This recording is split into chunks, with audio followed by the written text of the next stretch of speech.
How's it going, guys? Welcome to Manatee Gaming. If this is your first time here, then a big welcome to you. In this video, I'm going to be showing you exactly what an aggression potion is, how they work, and why you should be using them right now. So as you can see, I'm sitting here killing gargoyles. Well, gargoyles can be a little bit slower with the fact that only one of them attack you at once. But with the new aggression potion, monsters just like these on Slayer attacks are made quite a bit better. So I'm going to go ahead and drink part of my Holy Overload potion here, which I highly recommend using overloads if you have them when you're using aggro potions, because aggro potions will make everything pile on top of you. So don't click that aggro until your Holy Overload or whatever overload you're using is up. And then click your aggro potion. Now the aggro potion only takes a couple seconds here to activate. Oh, boom, there we go. As you can see, without me clicking on these enemies, they're now swarming on top of me. Different enemies are going to swarm on you in different ways. Just kind of like, the way I mean by that is like a bigger room of enemies is going to be swarming on you a lot harder than a smaller room such as this one. So SS is also a really good way to keep yourself alive when you're using aggro potions due to the fact of how much the enemies swarm on top of you. You can also use your curses like Turmoil, Anguish, and Torment. And wearing a little bit better gear is definitely going to help you. If you're doing a task like Abyssal Demons, you are really going to have to use some pretty high-level gear in order to stay alive. You're standing right in the middle of the room because of the fact that they will pile and do quite a bit of damage.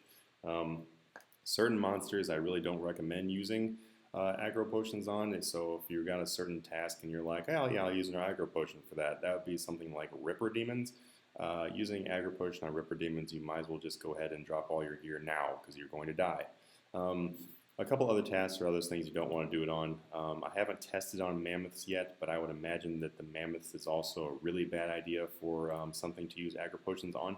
But as far as like easy to kill monsters like these, or other weaker monsters like neckrails or black demons, greater demons, stuff like that, when you get those for tasks, these are wonderful to use on.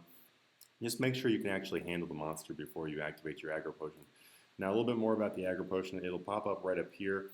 As you see the top left of my screen, hopefully you can see that. I was editing it so you'd be able to see the top left of my screen. It'll tell you how much time you have left on your dose. One dose of aggro potion lasts just as long as a Holy Overload or a Supreme Overload dose does. So it's really easy to repot up after you get these going. It will last for 6 minutes per dose, and so you can also put these in the flasks. As you can see in my inventory, I just have them as 4 potions because the flasks are quite a bit more expensive. So this is actually during my rebuild series. If you haven't checked out my rebuild series, feel free to check it out on my channel. But that is the reason why I'm using that as a little bit cheaper option than using flasks. The Holy Overloads, I'm sorry, not the Holy Overloads, I've been talking about those too much too. The aggression potions are going to last for 6 minutes per dose. When the dose runs out, the enemies in the room will stop becoming aggressive on you, like in the same manner. If they're already aggressive, then they'll still come at you one by one. Something else to keep in mind, the aggression potions are not cheap. The GE price for a 4-dose is 60,000 gold, but commonly you will have to pay at this time around 50 to 70,000 for a 3-dose. So the GE prices have not really caught up completely yet. They are kind of expensive.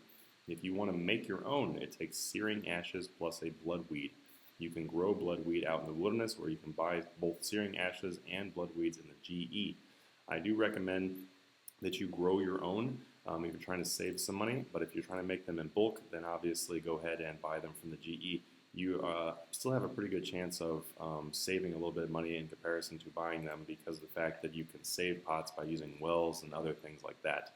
You can kind of refer to my herb lore videos if you want to see ways of making those potions a little bit more profitable than buying them straight out. Lava Strikeworm is what's going to give you those searing ashes. They are quite expensive, which actually makes doing Lava Strikeworms very profitable now because it's about 33,000 per ash, which means you are guaranteed a 33k drop per kill on top of its other drops. So it might even be worth risking in the wilderness. Well, alright guys, I do highly recommend using these aggro potions if you were unaware of them, which I do see a lot of my viewers did not know about these aggro potions, which is why I'm making this video for you guys. I do highly recommend using them because they will make these Slayer tasks a lot quicker. And if you use AoE attacks, such as the flurry, as I have been doing in this video, like right here. Maybe right here. There we go. Flurry is a really good one to do, and using a two-handed weapon is actually a really good way to capitalize on hitting more than one enemy at one time, which is kind of what you want to do while you have your aggro pot up. It'll save you a lot of time on your Slayer tasks or whatever else you're trying to do. Well, alright guys, be sure to like, subscribe if this video helped you out. Please subscribe. It definitely helps me out more than you can imagine. And feel free to check out my other videos or my Patreon page if you're looking for some insane money-making methods. And I'll catch you guys next time.